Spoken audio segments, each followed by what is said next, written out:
இன்னைக்கு நம்ம பார்க்க போற டாபிக் வந்து இயேசு கிறிஸ்து எப்படி ஒரே நேரத்துல முழுவதுமாக மனுஷனா இருக்காரு, அப்புறம் முழுவதுமாக தேவனாக இருக்கிறார் அப்படிங்கிறத நம்ம பார்க்க போறோம். ஸோ டாபிக் இன்னைக்கு என்ன அப்படின்னா, how was Jesus God and man at the same time? இயேசு கிறிஸ்து எப்படி முழுவதுமாக மனிதனாகவும் முழுவதுமாக தேவனாகவும் ஒரே நேரத்தில் இருந்தார் அப்படிங்கிறத நம்ம இன்னைக்கு பார்க்க போறோம். இது வந்து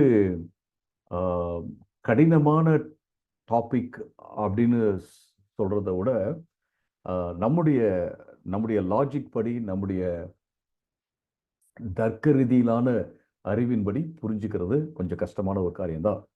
ஸோ அதனால பல்வேறு தவறான போதனைகள் வந்து இது குறித்து இருக்கிறத நம்ம பார்க்குறோம். ஸோ இன்னைக்கு நான் என்ன பண்ண போறேன் அப்படின்னா, இயேசு கிறிஸ்து முழுவதுமாக மனுஷன், முழுவதுமாக தேவன் அப்படிங்கிற அந்த கான்செப்ட், அந்த கருத்து வந்து என்ன, அதுல நம்ம பார்க்க வேண்டிய முக்கியமான அம்சங்கள் என்ன, கீ ஆஸ்பெக்ட்ஸ் ஆஃப் த டாக்டரின் என்ன அப்படிங்கிறத பார்க்க போறோம். பார்த்ததுக்கு அப்புறம் அதுக்கு வேத வசனத்தினுடைய அடிப்படை என்ன அப்படிங்கிறத பார்க்க போறோம். அப்புறம் அந்த டாக்டரின் வந்து ஏன் நமக்கு வந்து முக்கியம் அப்படிங்கிறத பார்க்க போறோம். அதன் பின்பு இதை புரிஞ்சுக்காததுனால வந்த பல்வேறு தவறான உபதேசங்கள்ல ரொம்ப முக்கியமான தவறான உபதேசம், இன்னைக்கு இருக்கிற தவறான உபதேசம் என்ன அப்படிங்கிறத நம்ம பார்க்க போறோம். அதன் பின்பு நாம ஜெபிச்சு முடிக்க போறோம். Okay, right. அதான் இன்னைக்கு நாம செய்ய போற ஒரு காரியம். இது வந்து நிச்சயமான ஒவ்வொரு டாக்டரினுமே வந்து நம்முடைய பர்சனல் லைஃபுக்கு, நம்முடைய தனிப்பட்ட வாழ்க்கைக்கு, நம்முடைய நடைமுறை வாழ்க்கைக்கு ரொம்ப பிரயோஜனமான ஒன்று. ஓகே, இப்ப இயேசு கிறிஸ்து முழுவதுமாக தேவன், முழுவதுமாக மனிதன் அப்படிங்கிற அந்த டாக்டரினை வந்து சால்சடன் அப்படிங்கிற ஒரு இடத்துல சபையெல்லாம் கூடி 451 இதுதான் டாக்டரின் அப்படின்னு சொல்லிட்டு என்ன செய்றாங்க, அவங்க நிரூபிக்கிறாங்க அப்படி உறுதிப்படுத்துறாங்க அப்படின்னு நம்ம சொல்லலாம். பல காரியங்கள் வந்து கிட்டத்தட்ட 300 வருஷம் 400 வருஷம் இயேசு கிறிஸ்து இந்த உலகத்துல வந்து போனதுக்கு அப்புறம் 300 அல்லது 400 வருஷத்துக்கு அப்புறம் தான் இதுதான் டாக்டரின் அப்படின்னு சொல்லிட்டு உறுதிப்படுத்துறாங்க. ஏன் அப்பதான் இந்த டாக்டரின் வந்துச்சா அப்படின்னா இல்ல, அப்பதான் வரல. ஏற்கனவே இந்த டாக்டரின் வந்து இருக்கு, வேத புஸ்தகத்துல இருக்கு, மக்கள் வந்து விசுவாசிக்கிறாங்க, பல சபை தலைவர்கள் வந்து அதை போதிக்கிறாங்க. ஆனா அதே நேரத்துல ஒரு சிலர் வந்து தவறாக போதிக்கும் போது அந்த தவறான உபதேசம் பல்வேறு விதங்கள்ல குழப்பத்தையும் அப்புறம் சபையை பிரிக்கிறதாயும் இருந்ததுனால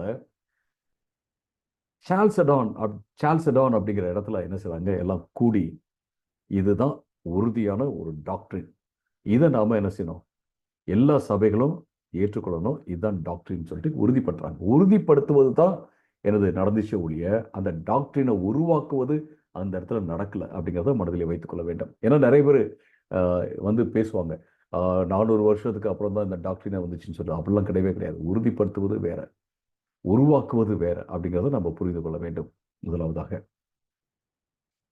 சரி, இப்ப இயேசு கிறிஸ்து வந்து முழுவதுமாக மனுஷன் முழுவதுமாக தேவன் அப்படிங்கிற அந்த கான்செப்டை பார்க்கும்போது அதுல உள்ள முக்கியமான அம்சங்கள் என்ன அப்படிங்கிறத நான் சொல்றேன், நீங்க குறிச்சு வச்சுக்கோங்க. நம்பர் 1 என்ன அப்படின்னு கேட்டீங்கன்னா, 2 முழுவதுமாக இயங்கும் தன்மைகள், 2 complete natures, 2 முழுவதுமாக இயங்கும் தன்மைகள் ஒரு நபருக்குள்ள அப்படின்றத பார்க்கிறோம். அந்த 2 முழுவதுமாக இயங்கும் தன்மைகள்லாம் என்ன? ஒன்று, இயேசு கிறிஸ்துவுடைய தெய்வத்துவம், டிவினிட்டி, இயேசு கிறிஸ்துவுடைய டிவினிட்டி, காட் நேச்சர். ஓகே, அது ஒண்ணு. ரெண்டாவது என்ன அப்படின்னா, இயேசு கிறிஸ்துவுடைய மனித நேச்சர், மனித தன்மை அப்படிங்கிறத பார்க்கணும். இந்த ரெண்டும் முழுவதுமாக ஒரு நபருக்குள்ள அது இருக்கு அப்படிங்கிறத நம்ம பார்க்கிறோம். ஓகே, இதுக்கு நான் கடைசியாக ஒரு இல்லஸ்ட்ரேஷன், ஒரு உதாரணம் கொடுத்து இதை நான் விளக்குறேன். பட் நான் சொல்கிற அந்த கருத்துக்களை அப்படியே நீங்கள் ஃபாலோ பண்ணிட்டே வாங்க. முதலாவதாக, இயேசு கிறிஸ்து மனிதனாக வந்த தெய்வம் அப்படிங்கிறத மறந்து விடக்கூடாது. ஏன்னா வேதவசனம் சொல்கிறது, ஆதியிலே வார்த்தை இருந்தது, அந்த வார்த்தை தான் தேவனாக மாறினது, மனிதனாக மாறினதுன்னு சொல்லி பார்க்கிறோம். அந்த வார்த்தை தேவனாக இருந்தது அப்படிங்கிறத நம்ம பார்க்கிறோம்.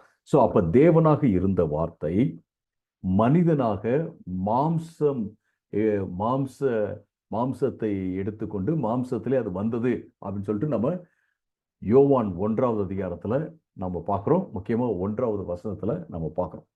அதே காரியம் வந்து கொலை செய்ய 2வது அதிகாரம் 9வது வசனத்திலும் சொல்லப்பட்டிருக்கிறத நம்ம பார்க்கிறோம். அப்ப நம்ம சொல்ற காரியம் என்ன அப்படின்னா, இயேசு கிறிஸ்து இந்த உலகத்துல இருந்தபோது அவர் முழுவதுமாக மனிதனாக தான் இருந்தாரு, கடவுளாக தான் இருந்தாரு. ஆனா முழுவதுமாக மனிதனாகவும் இருந்தார். அந்த முழுவதுமாக இருந்த கடவுள் தான் என்ன செஞ்சாரு, முழுவதுமாக மனிதனாக மாறினார் அப்படிங்கிறத நம்ம மனதில் வைத்துக் கொள்ள வேண்டும். சரி, இப்ப இயேசு கிறிஸ்து முழுவதுமாக கடவுளா இருந்து முழுவதுமாக மனிதனா மாறினார் அப்படின்னு சொல்றோம் இல்லைங்களா? அப்ப முழுவதுமாக மனிதனாக மாறின இயேசு கிறிஸ்து அவருக்கு வந்து மனிதனுக்குரிய டயர்ட்னஸ் இருந்துச்சு, பசி இருந்துச்சு, தாகம் இருந்துச்சு, சோர்வு இருந்துச்சு அப்படிங்கிறத பார்க்குறோம். எப்படி ஒரு மனுஷன் வந்து ஒரு முழுமையான ஒரு மனுஷன் எப்படியெல்லாம் அவன் அந்த உலகத்துல இருப்பானோ, எப்படியெல்லாம் உருவாகி வருவானோ, அப்படிதான் இயேசு கிறிஸ்து உருவாகி வந்தார்.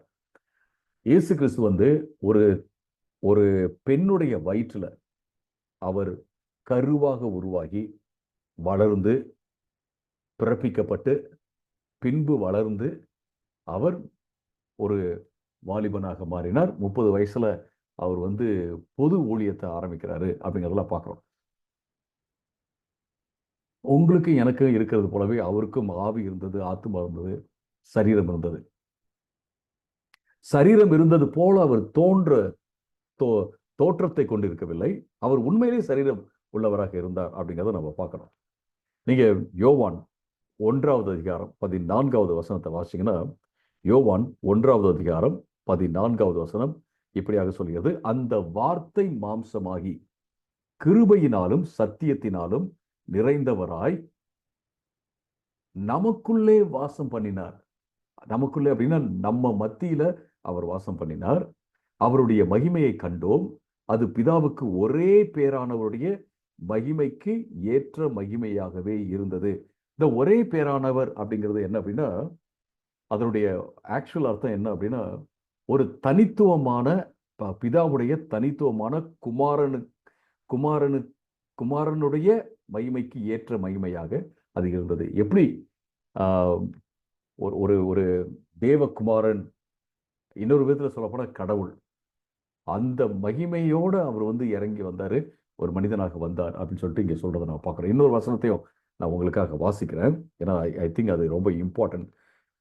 ஏன்னு கேட்டீங்கன்னா, பல கள்ள போதனைகள் சபை வரலாற்றிலும் சரி இப்போதும் ஒன்று இயேசு கிறிஸ்துவ முழுவதுமாக மனுஷனாக ஏற்றுக்குவாங்க, முழுவதுமாக கடவுள் அப்படிங்கிறத விட்டுருவாங்க, அல்லது முழுவதுமாக கடவுள்னு ஏற்றுக்குவாங்க, முழுவதுமாக மனுஷன் அப்படிங்கிறத விட்டுருவாங்க.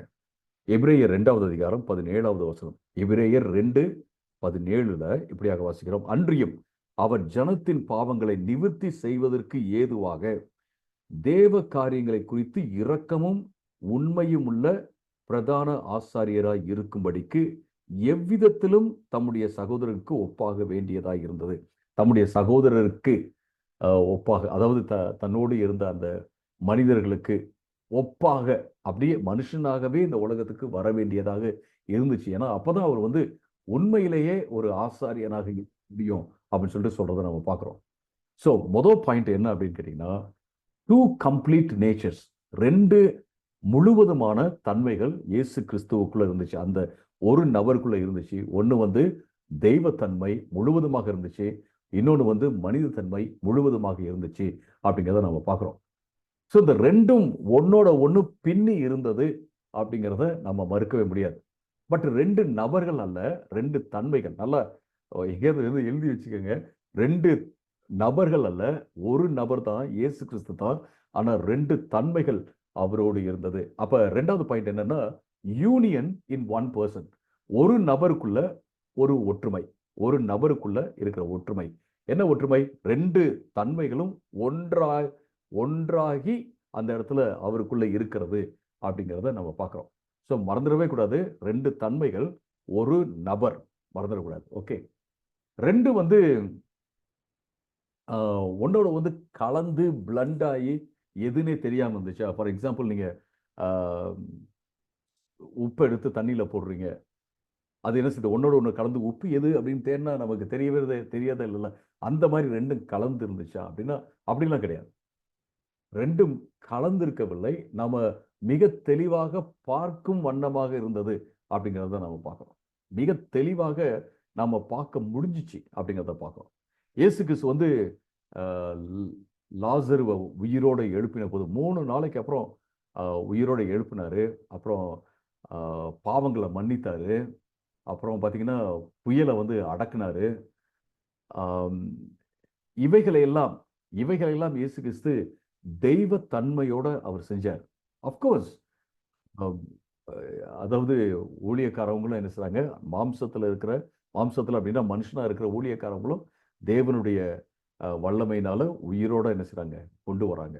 பட் 3 நாளைக்கு அப்புறம் கொண்டு வரதை நம்ம பார்க்குறோம். உயிரோட கொண்டு வரதை நம்ம பார்க்குறோம். பாவங்களை மன்னிக்கிறத பார்க்குறோம் இயேசு கிறிஸ்து. அதே போல புயலை வந்து அடக்கிறத நம்ம பார்க்குறோம்.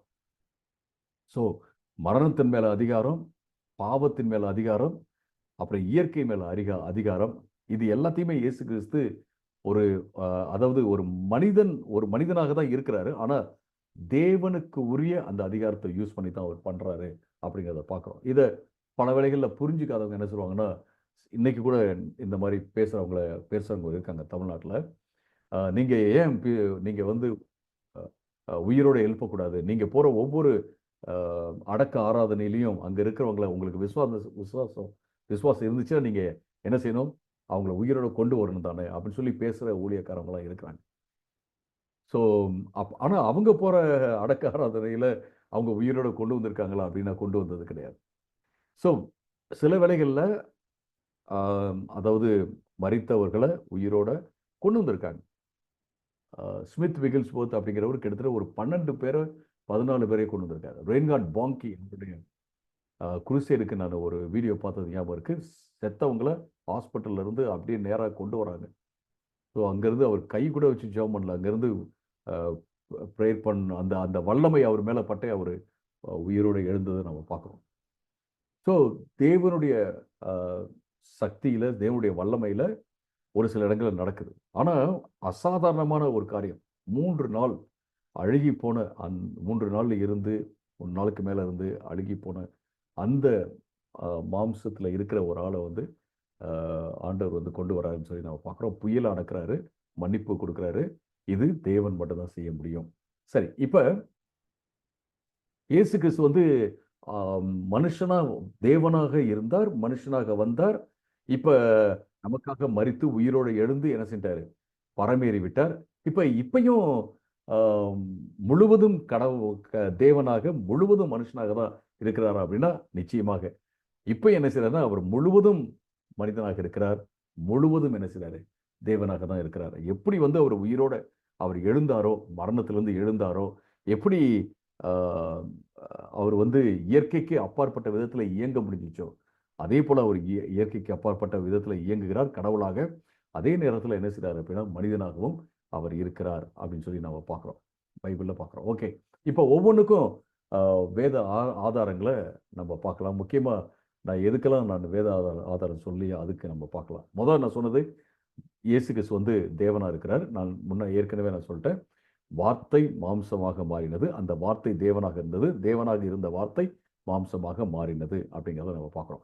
ஸோ மாம்சமாக மாறினது அப்படின்னும் போதே நம்ம என்ன பார்க்குறோம் அப்படின்னு கேட்டிங்கன்னா, கடவுள் வந்து மனுஷனாக மாறினார் அப்படிங்கிறத நம்ம பார்க்குறோம். அதே போல் ஒரே நபராக இருக்கிறாரு அப்படிங்கிறத பார்க்குறோம். இன்னைக்கு இயேசு கிறிஸ்து வந்து பிரதான ஆசாரியனாக இருந்து நமக்காக ஜெபம் பண்ணுறாரு அப்படின்னு சொல்லிட்டு ஒரு சரியான ஒரு மத்தியஸ்தராக நமக்கும் தேவனுக்கு இடையில அவர் இருக்கிறாரு அப்படிங்கிறத வேதவசம் சொல்லுகிறது. 1 தீமோத்தேயு 2வது அதிகாரம் 5வது வசனம். 1 தீமோத்தேயு 2வது அதிகாரம் 5வது வசனத்துல இப்படி நம்ம பார்க்கிறோம்.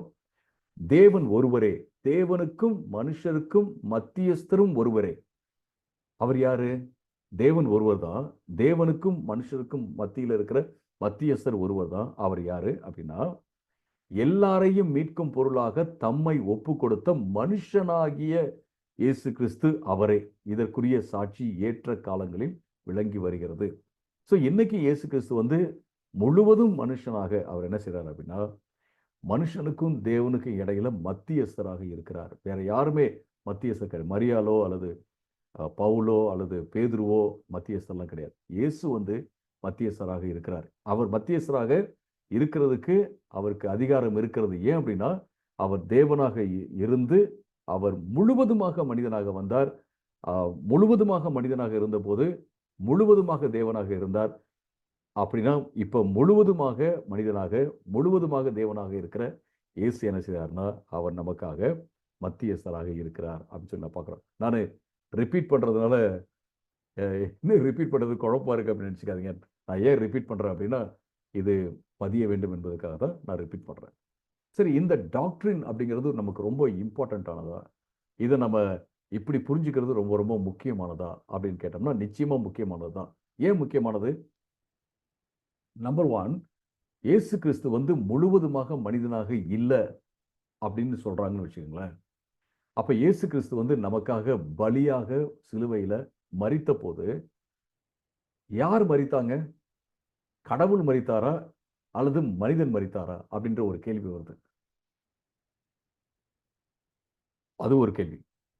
இப்ப கடவுளாக இருந்து இயேசு கிறிஸ்து மரித்திருப்பாரு என்றால், அவர் எப்படி நமக்காக துக்கத்தை சுமந்தாரு? அவர் எப்படி நமக்காக வலியை சுமந்தாரு, வேதனையை சுமந்தாரு அப்படின்னு சொல்ல முடியும்? உண்மையிலேயே அவர் சுமந்திருக்க முடியாது. ஏன்னா அவர் கடவுள். கடவுள் வலி வேதனையெல்லாம் ஈஸியா சுமந்துடலாம். அது ஒன்றும் அவருக்கு பெரிய பிரச்சனையே கிடையாது அப்படின்ற ஒரு வாதம் வருகிறது. இந்த வாதம் வருகிறது அப்படிங்கிறதுக்காக நம்ம ஒரு உபதேசத்தை உருவாக்கல. பைபிள் சொல்றதை நம்ம என்ன செய்றோம்? அப்படியே நாம போதிக்கிறோம்.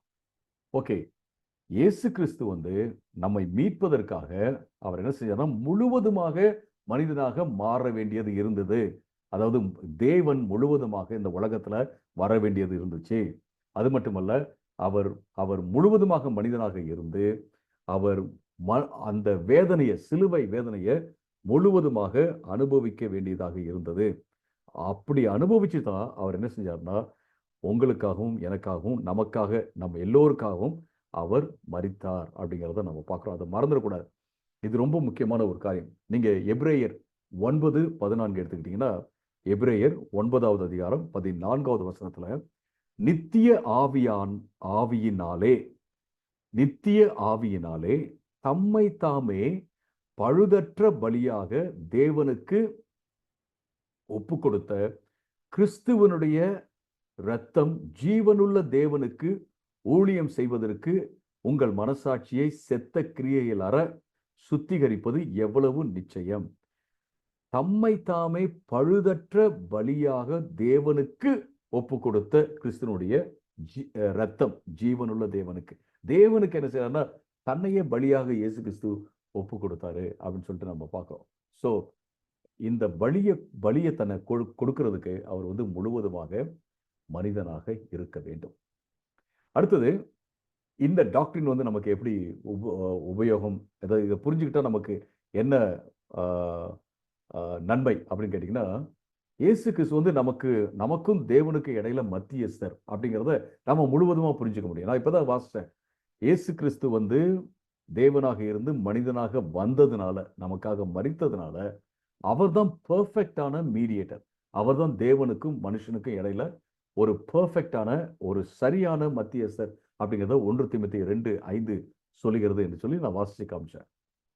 அப்படின்னா இந்த உலகத்துல மரியாள் ஏன் மத்தியஸ்தரா இருக்க முடியாது அப்படின்னா, அவங்க கடவுளா இருந்து மனுஷனா வரல அப்படிங்கிறத நம்ம பார்க்குறோம். அது மட்டும் இல்ல, அவங்க நமக்காக மரிக்கல அப்படிங்கிறத பார்க்குறோம். ஏன்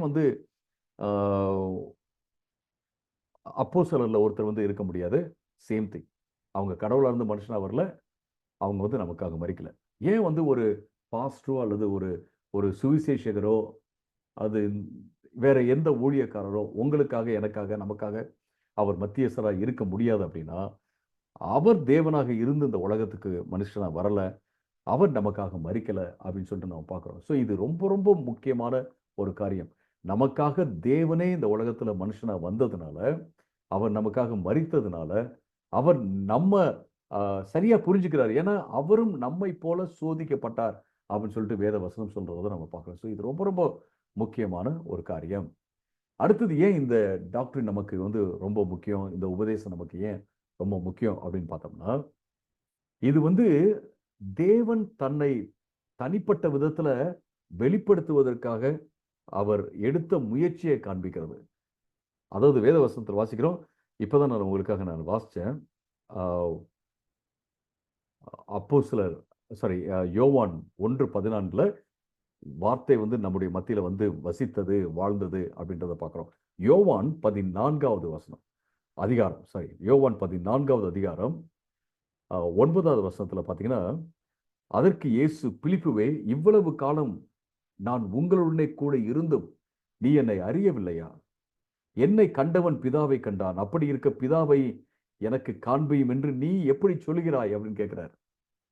நான் பிதாவை வெளிப்படுத்த வந்தேன் அப்படின்னு இன்னொரு விதத்துல சொல்றாரு. ஒருத்தவங்க வந்து பிதாவை பார்க்கணும் அப்படின்னு விருப்பப்பட்டாங்கன்னா அவங்க இயேசுவை பார்க்கணும். அப்ப இயேசுவும் பிதாவும் ஒன்னா அப்படின்னா, ஒண்ணு அப்படின்றது ஒற்றுமை அப்படிங்கிறதுல ஒண்ணு. ஆனா ஒரே நபர் கிடையாது. பிதாவும் இயேசுவும் ஒரே நபர் கிடையாது. ஆனா ஒற்றுமை அப்படிங்கிறதுல 2 பேரும் ஒண்ணா இருக்காங்க அப்படின்னு சொல்லி பார்க்கிறோம். பிதாவை பார்க்கணும் அப்படின்னா, பிதாவுடைய மகிமை பார்க்கணும் அப்படின்னா, பிதாவுடைய குணத்தை பார்க்கணும் அப்படின்னா, இயேசுவை பார்த்தா போதும். இயேசு வந்து பிதாவை வெளிப்படுத்துவதற்காக வந்தார் அப்படிங்கிறத பார்க்கிறோம். அப்ப நான் சிலதெல்லாம் சொல்றதை நான் பார்த்திருக்கேன். தேவன் வந்து ரொம்ப கோபமானவரு, பழைய ஏற்பாட்டுல வந்து பயங்கர கோபமானவரு, புதிய ஏற்பாட்டுல வந்து ரொம்ப அன்பானவரு அப்படின்னு பேச நபர்களை நான் பார்த்திருக்கேன். பட் நீங்க பைபிளை நீங்க நல்லா பார்த்தீங்க அப்படின்னா, தேவன் வந்து மாறவே இல்லை. எப்படி இயேசு கிறிஸ்து நேற்றும் இன்றும் என்றும் மாறாதவர்னு சொல்றோமோ, அதே போலதான் யெகோவா தேவனை குறித்தும் சொல்ல முடியும், பரிசுத்த ஆவியானவர் குறித்தும் சொல்ல முடியும். அவர்கள் நேற்றும் இன்றும் என்றும் மாறாதவர்களாக இருக்கிறார்கள் அப்படிங்கிறத சொல்ல முடியும். அப்ப தேவன் வந்து ரொம்ப கோபக்காரரா, கொடூரமான ஒருத்தரா பழைய ஏற்பாட்டுல இருந்து இப்ப இங்க திடீர்னு இல்ல, ஒரு மனுஷனாக வந்து இந்த உலகத்துல ஆண்டவர் வந்து ரொம்ப இரக்கம் உள்ளவராக மாறினார் அப்படிலாம் கிடையவே கிடையாது. ஆரம்பத்துல இருந்து இயேசு கிறிஸ்து இருக்கிறாரு, பரிசுத்த ஆவியார் இருக்கிறாரு, பிதா இருக்கிறாரு. ஆரம்பத்துல இருந்து தேவன் வந்து இரக்கம் உள்ளவராக இருக்கிறார். அதே நேரத்துல நியாயம் செய்பவராக, நீதி செய்பவராக, கண்டிப்பவராக அவர் இருக்கிறார் அப்படிங்கிறத நம்ம ஒரு நாளும் மறந்துவிடக் கூடாது. அப்ப இயேசு கிறிஸ்து வந்து அந்த நேற்றும் இன்றும் என்றும் மாறாத தேவனை தான் அவர் வெளிப்படுத்துவதற்காக வந்தார். சரி, இப்ப மறுபடியும் நான் சொல்றேன். இன்னைக்கு நாம பார்க்கிற சப்ஜெக்ட் என்ன அப்படின்னு கேட்டீங்கன்னா, இயேசு கிறிஸ்து ஒரே நேரத்துல எப்படி முழுவதுமாக கடவுளா இருந்தாரு, முழுவதுமாக மனுஷனா இருந்தாரு அப்படிங்கிறத நம்ம இப்ப பார்த்துட்டு இருக்கிறோம். இப்ப நான் இதுவரைக்கும் சொன்னதுல முக்கியமான காரியம் என்ன அப்படின்னா, இயேசு கிறிஸ்துவுக்குள்ள 2 தன்மைகள் முழுவதுமாக இருந்தது. 2 தன்மைகள் சொல்லும்போது மனித தன்மை, தெய்வத்தன்மை 2ம் முழுவதுமாக இருந்தது. ஆனா ஒரே நபர் தான் அப்படின்றத நான் சொன்னேன். இது வந்து நமக்கு ரொம்ப பிரயோஜனமானது அப்படிங்கிறத சொன்னேன். இதை வந்து பல்வேறு விதங்கள்ல தப்பா புரிஞ்சிருக்காங்க. அதனால பல்வேறு கள்ள போதனைகள் இந்த உலகத்துல வந்திருக்கு. சரி, கிட்டத்தட்ட நான் வந்து ஒரு 6 கள்ள போதனைகளை குறித்து நான் உங்ககிட்ட சொல்ல முடியும். பட் அந்த 6 அல்லது 7 கள்ள போதனைகளை சொல்றதுக்கு பதிலா இன்னைக்கும் வந்து ப்ரெவலண்டா இருக்கிற, இன்றைக்கும் வந்து நிறைய பேர் போதிக்கிற ஒரு கள்ள போதனை நான் வந்து உங்களுக்கு சொல்லலாம் அப்படின்னு நான் இருக்கிறேன். ஏன்னா நமக்கு வந்து 7 கள்ள போதனை குறித்து பேசுறதுக்கு நமக்கு டைம் இல்லை. பட் நிச்சயமாக நம்ம ஒன்றை பத்தி நம்ம நிச்சயமாக பேசலாம் அப்படின்னு சொல்லிட்டு நான் சொல்ல முடியும். எத்தனை பேர் இந்த போதனையை கேள்விப்பட்டிருக்கீங்க அப்படின்னு எனக்கு தெரியல. ஓகே, என்ன போதனை அப்படின்னா, இயேசு கிறிஸ்து ஞானஸ்தானம் எடுக்கும் வரை அவர் வந்து மனுஷனா தான் இருந்தார். ஆனா ஞானஸ்தானம் எடுத்துட்டு மேல வரும்போது பரிசுத்த ஆவியானவர் மேல இறங்குறார் இல்லைங்களா, அப்ப வந்து அவர் கிறிஸ்துவாக மாறிவிட்டார். ஞானஸ்தானம் எடுக்கும் வரை இயேசுவா தான் இருக்கிறாரு. ஆனா அவர் வந்து ஞானஸ்தானம் எடுத்துட்டு மேல வந்து கரை ஏறி வர்றாரு யோர்தான் கரைக்கு. பரிசுத்த ஆவியானவர் மேல வரும்போது அவர் கிறிஸ்துவாக மாறிவிடுகிறார். அப்படின்னா என்ன அர்த்தம்னா, இதுவரைக்கும் அவர் வந்து மனித தன்மை உள்ளவராக இருந்தார். கிறிஸ்துவாக மாறும்போது தெய்வ தன்மை அவரோடு கூட்டப்பட்டது. The divine nature was added to the human nature of Jesus Christ. Added, addition அப்படிங்கிற வார்த்தை ரொம்ப முக்கியமானது. அவங்க அவங்க அவங்க யூஸ் பண்றது. இல்ல அப்படின்னா இன்னொரு வார்த்தை யூஸ் பண்ணுவாங்க. என்ன அப்படின்னு கேட்டீங்கன்னா, ஜீசஸ் அடாப்டட். ஜீசஸ் வந்து இந்த தெய்வத்தன்மையை அவர் வந்து அடாப்ட் பண்ணிக்கிட்டாரு, அவர் வந்து எடுத்துக்கொண்டாரு அப்படின்னு சொல்லிட்டு அவங்க சொல்லுவாங்க. ஸோ இதுக்கு பேரே வந்து அடாப்ஷனிசம். அடாப்ஷனிசம் அடாப்ஷனிசம் அப்படிங்கிறது ஒரு கள்ள போதனை அப்படிங்கிறத நாம மறந்து விடக்கூடாது. ஓகே, இப்ப இந்த கள்ள போதனைய 2வது நூற்றாண்டுல தியோடோட்டஸ் அப்படிங்கிறவர் என்ன செஞ்சாரு, கொண்டு வந்தாரு. அப்புறம் அதுக்கப்புறம் நிறைய பேர் இதை குறித்து பேச ஆரம்பிச்சாங்க. பட் இன்னைக்கும் இதை குறித்து பேசுற ஊழியக்காரங்கள் இருக்காங்க. நான் பேர் சொன்னேன் அப்படின்னா எல்லாம் ஃபேமஸான ஆட்கள் தான். ஸோ பேர் சொன்னால் உங்களுக்கு தெரிஞ்சிடும். ஸோ நம்ம ஏன் இந்த அடாப்ஷனிசத்தை, ஏன் இந்த டாக்டரினை வந்து ஏற்றுக்கொள்ளல? அதாவது இயேசு கிறிஸ்து, மறுபடியும் சொல்ற பாருங்க, இயேசு கிறிஸ்து இயேசுவா தான் இருந்தார். இயேசுவா தான் இருந்தார், மனிதனாக தான் இருந்தார். ஆனால் பேப்டிஸ்ட் எடுத்துட்டு கரையேறி வரும்போது பரிசுத்த ஆவியானவர் அவர் மேலே வந்தபோது அவர் என்ன ஆயிடுச்சு அப்படின்னா, அவர் வந்து கிறிஸ்து அப்படிங்கிற அந்த அந்த தன்மையை வந்து தெய்வத்தன்மையை அவர் அடைஞ்சிக்கிறான்னு சொல்லுவாங்க. சொல்கிறது தான் அடாப்ஷனிசம். ஒரு சிலர் வந்து பேப்டிசம் சொல்லுவாங்க, ஒரு சிலர் வந்து உயிர் திறந்ததுக்கு அப்புறம் சொல்லுவாங்க, ஒரு சிலர் வந்து பரமேறினதுக்கு அப்புறம். அது ஆனால் முக்கியமாக பேப்டிசம் தான் நிறைய பேர் சொல்கிறது. Okay, right. இதை ஏன் வந்து நம்ம ஏற்றுக்கொள்ளக்கூடாது அப்படிங்கிறத நம்ம பார்க்க போகிறோம். ஏன் நம்ம ஏற்றுக்கொள்ளக்கூடாது? பைபிள் வந்து மிக தெளிவாக சொல்லுது, வேத புஸ்தகம் மிக தெளிவாக சொல்லுகிறது, இயேசு கிறிஸ்து தேவனாக இருந்தார். அவர் தான் தேவனாக இருந்த அவர் தான் என்ன செய்யாரு, மனுஷனாக வந்தார் அப்படிங்கிறது மிக மிக தெளிவாக பைபிள்ல இருக்கு. நான் மறுபடியும் அதே வசனத்தை வாசிக்க விருப்பப்படல, பட் இப்பதான் வாசிச்சேன். ஆதியிலே வார்த்தை இருந்தது, அந்த வார்த்தை தேவனோடு இருந்தது, அந்த வார்த்தை தேவனாக இருந்தது, அந்த வார்த்தை மாம்சமானது நம்முடைய மத்தியில் அது வசித்தது அப்படின்னு சொல்லிட்டு இப்பதான் நம்ம வாசிச்சோம். யோவான் 1வது அதிகாரம் 1, 2 மற்றும் 14வது வசனங்கள். இயேசு கிறிஸ்து ஒரு இடத்துல சொல்றாரு, யோவான் 8:58 சொல்றாரு, ஆபிரகாமுக்கு முன்பாக நான் இருக்கிறேன்னு சொல்றாரு. பிஃபோர் ஏப்ரஹாம் வாஸ் ஐ ஆம் அப்படின்னு சொல்றாரு. ஆபிரகாமுக்கு முன்னாடி நான் இருக்கிறேன், இருந்தேன்லாம் சொல்லல, இருக்கிறேன் அப்படின்னு அவர் சொல்றது பார்க்கிறோம். ஸோ இயேசு கிறிஸ்து வந்து தேவன், அந்த தேவன் மனுஷனாக மாறினார் அப்படிங்கிறத வரக்கூடாது. அப்ப எங்க அவர் வந்து மனிதன் தேவன் ரெண்டு தன்மைகள் உள்ள ஒரு நபராக எங்க அவர் வந்து மாறினாரு? பேப்டிசம் டைம் இல்லையா, அல்லது உயிர்த்தெழுதல் நேரத்திலயா, அல்லது பரமேறும் போதா அப்படின்னா, எங்க கருவுல, மரியாளுடைய அந்த வயிற்றுல கருவிலே என்ன செய்யார்னா, இயேசு கிறிஸ்து வந்து மனிதன் தேவன் ஒன்றாகிய ஒரு நபராக அவர் இருந்தார். ஸோ நான் மறுபடியும் சொல்ல பாருங்க, மனிதன் தேவன் ஒன்றாகிய அப்படின்னா கலந்ததுன்னு சொல்ல, மனிதன் தேவன் ரெண்டு தன்மைகளும் ஒரே நபருக்குள் இருக்கிற ஒரு நபராக அவர் கருவிலேயே உருவானார் அப்படின்னு சொல்லி பார்க்கிறோம். அதனாலதான் மத்தேயு 1வது அதிகாரம் 23வது வசனத்துல, மத்தேயு 1:23 நம்ம என்ன பார்க்கிறோம் அப்படின்னா, ஒரு கன்னி வந்து ஒரு மகனை கருத்தரித்து அந்த மகனை வந்து பிறப்பிப்பால். அவருக்கு பேர் என்ன அப்படின்னா, இம்மானுவேல் என்று பேரிடுவாயா. அந்த பிள்ளைக்கு பேர் என்ன அப்படின்னா, அந்த கருவுற்று இருக்கிற அந்த பிள்ளைக்கு பேர் என்ன அப்படின்னா இம்மானுவேல். இம்மானுவேல்னா என்ன அர்த்தம்? காட் வித் அஸ், தேவன் நம்மோடு இருக்கிற தேவன் அப்படின்னு தான் அர்த்தம். ஸோ இயேசு கிறிஸ்து கருவில் இருக்கும்போது மனுஷனா இருந்தாரா? ஆமா. முழுசா மனுஷனா இருந்தாரா? ஆமா. முழுசா தேவனாக இருந்தார்னா முழுசா தேவனா இருந்தார். சோ கருவில் இருக்கும் போதே முழுவதுமாக தேவனாக இருந்தார், முழுவதுமாக மனுஷனாக இருந்தார் அப்படிங்கிறத பார்க்கிறோம். சரி, இப்ப இன்னொரு வசனத்தை நான் வாசிக்கிறேன். ஏன்னா இது வந்து ரொம்ப முக்கியமான ஒரு காரியம் நம்ம புரிஞ்சுக்கிறதுக்கு.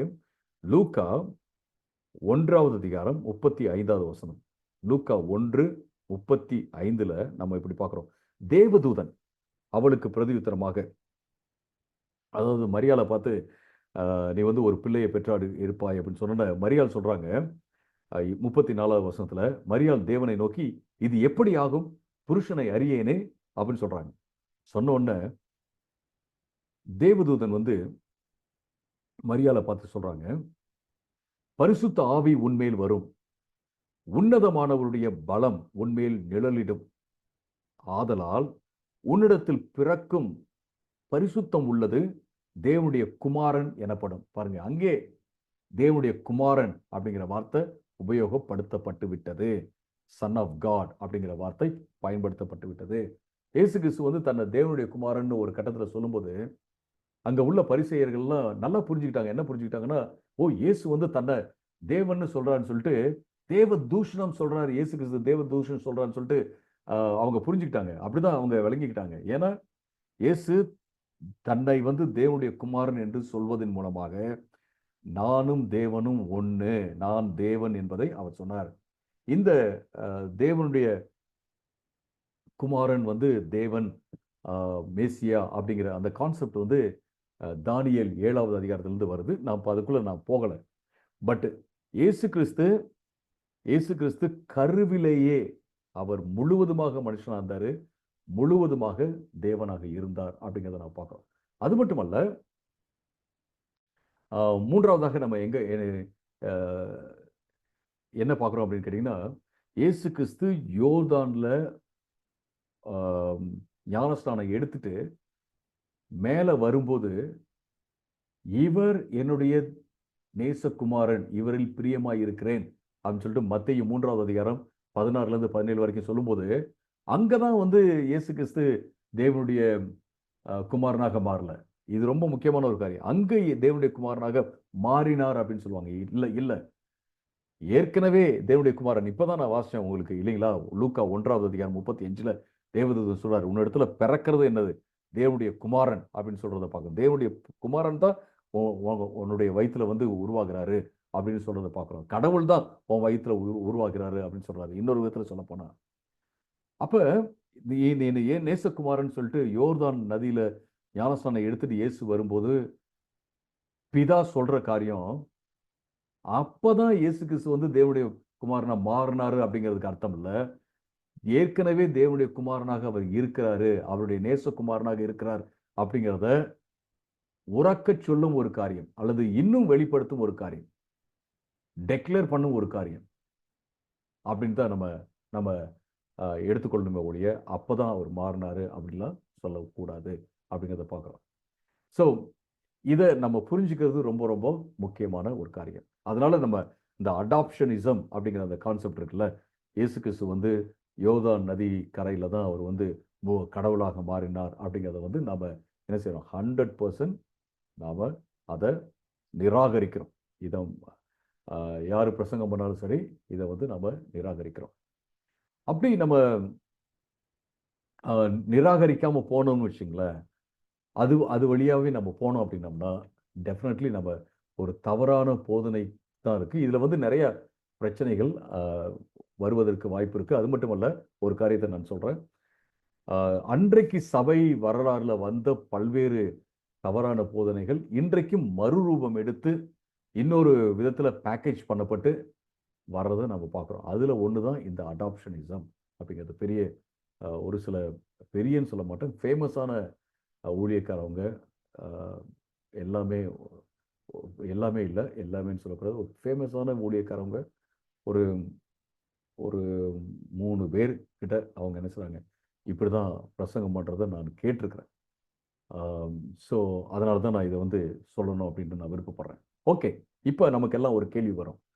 இதுவரைக்கும் நம்ம பார்த்த இந்த டாக்டரினை, இயேசு கிறிஸ்து வந்து முழுவதுமாக மனுஷனா இருந்தாரு, முழுவதுமாக தேவனாக இருந்தார் அப்படிங்கிறத நாம எப்படி விளக்கி சொல்றது? இதுக்கு ஏதாவது உதாரணம் கொடுக்க முடியுமா அப்படின்னு சொல்லிட்டு நம்ம கேட்கலாம். ஃபார் எக்ஸாம்பிள், திருத்துவம் அப்படிங்கிறத எப்படி விளக்கி சொல்றது அப்படிங்கிறதுக்கு சில உதாரணங்கள்லாம் நம்ம சொல்றோம் இல்லைங்களா? அதுபோல இயேசு கிறிஸ்து வந்து முழுவதுமாக மனுஷனாக இருந்தார், முழுவதுமாக தேவனாக இருந்தார், ஆனா ஒரே நபராக இருந்தார் அப்படிங்கிறதுக்கு எப்படி ஒரு உதாரணம் கொடுக்கலாம் அப்படின்னா, நிறைய உதாரணங்கள் இருக்கு, நிறைய உதாரணங்கள் இருக்கு.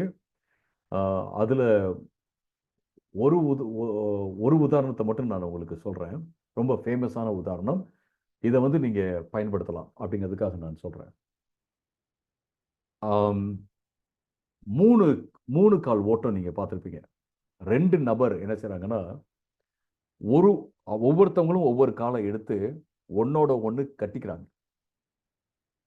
கட்டிக்கிட்டு அவங்க என்ன செய்றாங்க, ஓடுறாங்க. அப்படின்னா, ஒருத்தர் முன்னாடி ஓடவும் முடியாது, பின்னாடியும் ஓட முடியாது. 2 பேரும் ஒரே மாதிரி ஸ்டெப் எடுத்து வச்சாதான் என்ன செய்ய முடியும், ஓட முடியும். அவங்க 2 பேரும் ஒரே டீமா என்ன செய்றாங்க, அவங்க இருக்கிறாங்க. ஆனா 2 பேர் இருக்கிறாங்க. ஆனா 2 பேரும் இப்போ ஒண்ணா இருக்கிறாங்க. ஒண்ணா தான் அவங்க போய் ஆகணும் அப்படிங்கிறத நம்ம பார்க்கிறோம். பட் இந்த உதாரணத்தை அப்படியே எடுத்து இப்ப நான் சொல்ற இயேசு கிறிஸ்து ஒரே நபர் 2 தன்மைகள் அப்படிங்கிறத நான் சொல்றேன். அப்படிங்கிறத இந்த உதாரணத்து மூலமா எப்படி விளக்கலாம் அப்படிங்கிறத நான் சொல்றேன்.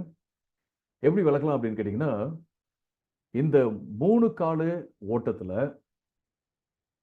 எப்படி 2 நபர்கள் ஒண்ணா இருக்கிறாங்களோ, அதே போல 2 தன்மைகள் என்ன செய்றாங்க, ஒன்றாக வருகிறார்கள். 2 தன்மைகள் ஒன்றாக அப்படிங்கும்போது கலக்கிறது சொல்ல, 1 அதாவது நியூமெரிக்கல் 1 அப்படின்னு நான் சொல்றேன். ஸோ 2 தன்மைகள் வந்து ஒன்றாக வருகிறது. ஒண்ணு மனித தன்மை, இன்னொன்னு வந்து தெய்வத்தன்மை. 2ம் ஒண்ணா வந்து ஒண்ணாக இயங்குகிறது. எப்படி ஒண்ணா ஆயிட்டு அவங்க ஓடுறாங்களோ, நடக்கிறாங்களோ, அதே போல ஒன்றாகி அது அ நடக்கிறது, ஓடுகிறது, இயங்குகிறது அப்படின்னு சொல்லலாம். இப்ப இந்த 2 பேரும் ஒண்ணா இருக்கும்போது, அந்த 2 கால்கள் வந்து ஒண்ணா கட்டப்பட்டிருக்கும்போது, 2 பேரும் என்ன செய்றாங்க, ஃபங்ஷன் ஆகுறாங்க. அப்ப வந்து அ நாம என்ன செய்ய முடியாதுன்னு கேட்டீங்கன்னா, கன்ஃப்யூஷன் நமக்கு வராது. இந்த 2 பேருங்கிறத நம்ம கிளியரா சொல்லலாம். 2 பேரும் வித்தியாசமான நபர்கள் அப்படிங்கிறத கிளியரா சொல்லலாம். ஆனா 2 பேரும் ஒரு கயிறு போட்டு ஒவ்வொரு கால ஒவ்வொருத்தவங்க இருந்து எடுத்து கட்டி போட்டிருக்காங்க. 2 பேரும் ஒரே மாரி தான் இயங்கணும் அப்படிங்கிறத அ நம்ம பார்க்குறோம். அப்ப 2 பேரும் ஒண்ணா கலக்கல. வித்தியாசமானவங்களா தான் இருக்காங்க. ஆனா என்ன செய்றாங்க, ஒரே ஒண்ணா இருக்கிறாங்க அப்படிங்கிறத நம்ம சொல்லலாம். இது வந்து அ ஒரு அதாவது ஒரு நல்ல உதாரணம். எந்த உதாரணமுமே வந்து அ முழுவதுமாக திருப்தி அளிக்கும் ஒரு உதாரணம்னு சொல்ல முடியாது. எப்படி ஒரு கால் வந்து தெய்வத்தன்மைய குறிக்கிறதோ, தெய்வத்தன்மைய குறிக்கிற கால் வந்து நம்ம சொல்லலாம். இயேசு கிறிஸ்துவுடைய தெய்வத்தன்மை அப்படின்னு சொல்லும்போது, அவர் எங்கும் வியாபித்திருக்கிறார். எல்லாவற்றையும் செய்ய வல்லமை உள்ளவராக இருக்கிறார். எல்லாம் அறிந்தவராக இருக்கிறார். நித்தியமாக வாழ்பவராக இருக்கிறார். அப்படிங்கிறது ஒண்ணு. இன்னொரு கால் வந்து மனித தன்மைய பத்தி சொல்லுது அப்படின்னா, அது வந்து இயேசு வந்து பசியோட இருந்தாரு. இயேசு வந்து வலிய உணர்ந்தாரு. இயேசு வந்து மரித்தாரு. இயேசு வந்து சோர்வு அடைஞ்சாரு. தூங்குனாரு அப்படின்லாம் பார்க்குறோம். இது 2 என்ன செய்யுதுன்னா, ஒன்றாக இணைக்கப்படுகிறது அப்படிங்கிறத பார்க்கிறோம். ஸோ எப்பயாவது மனிதனாக சாரி எப்பயாவது தேவனாக இயேசு கிறிஸ்து வந்து இயங்க வேண்டும் என்றால், அவர் என்ன செய்றாரு? உடனே அவர் வந்து இயங்குகிறார்.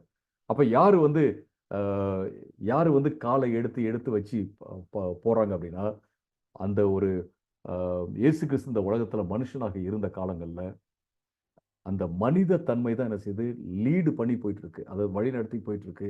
தெய்வத்தன்மை அதோடு சேர்ந்து இயங்குகிறது. அதனால தான் அ வேதவசனம் என்ன சொல்லுதுன்னா, தெய்வத்தன்மையை கொள்ளையடி கொள்ளையாடின ஒரு ஒரு காரியமாக பார்க்காம, ஐயோ! என்ன கடவுளா இருக்க விடலையே! என்ன அத கொள்ளடிச்சுட்டாங்களே! அப்படின்னு சொல்லி இயேசு யோசிக்காம, அவர் வந்து தன்னை த த மனுஷ ரூபம் எடுத்து தன்னை தானே தாழ்த்தினார் அப்படின்னு சொல்லிட்டு பிலிப்பியர் 2வது அதிகாரத்துல நாம பார்க்கிறோம். இந்த அனாலஜி இந்த உதாரணம் வந்து பெர்ஃபெக்ட் அப்படின்னு நான் சொல்ல மாட்டேன். பட் ஓரளவுக்கு நமக்கு இது வந்து ஒரு தெளிவை தரும் அப்படின்னு சொல்லிட்டு நான் நிச்சயமாக சொல்ல முடியும். ஸோ இந்த இந்த டாக்டரின் வந்து நம்முடைய பர்சனல் லைஃப்ல எப்படி நமக்கு உதவி செய்யுது அப்படின்னு கேட்டிங்கன்னா, நம்ம இயேசு கிறிஸ்துவ வந்து ஆஹ், தேவனாக நம்ம பார்க்குறோம். பல வேளைகளில் தேவனாக நம்ம பார்க்குறோம். நிச்சயமாக அவர் தேவன் தான். ஆனால் நமக்காக இந்த உலகத்தில் வந்தவர் மனுஷனாக வந்தார், தேவனை வந்து காண்பித்தார் அப்படிங்கிறத பார்க்கும்போது, நம்ம சுவிசேஷங்களெல்லாம் படிக்கும்போது இயேசு கிறிஸ்து என்னெல்லாம் பண்ணாரு, எப்படிலாம் தேவ அன்பை வந்து வெளிப்படுத்தினார் அப்படின்னு படிக்கும்போது நமக்குள்ள ஒரு பெரிய உற்சாகம் வரணும். Praise the Lord. ஆண்டவர் வந்து தேவன் இந்த உலகத்துல மனுஷனாக வந்து ஆஹ், தேவனை வந்து வெளிப்படுத்தினாரு. நான் வந்து வேற எங்கேயும் இந்த கடவுளை தேடி போக தேவையில்லை. நான் வந்து பைபிளை படிக்கும்போது அந்த கடவுள் எப்படி மனுஷனா வந்து ஆப்ரேட் பண்ணார் அப்படிங்கிறதையும் அவர் மூலமாக நான் தேவனை இன்னும் அதிகமாக புரிஞ்சுக்க முடியுது அப்படின்னு சொல்லிட்டு நான் நிச்சயமா சொல்ல முடியும். இது வந்து தேவனை அதிகமாக நேசிக்க வைக்கும். அது மட்டுமல்ல, இயேசு கிறிஸ்துவை இன்னும் அதிகமாக நேசிக்க வைக்கும். பரிசுத்த ஆவியானவர் இன்னும் அதிகமாக நேசிக்க வைக்கும் அப்படின்றத பார்க்குறோம். ஏன்னா இயேசு கிறிஸ்து பிறந்தது பரிசுத்த ஆவியானவர் மூலமாக, இயேசு கிறிஸ்து வந்து உயிரோடு எழுந்ததும் பரிசுத்த ஆவியானவர் மூலமாக அப்படிங்கிறத மறந்து விடக்கூடாது.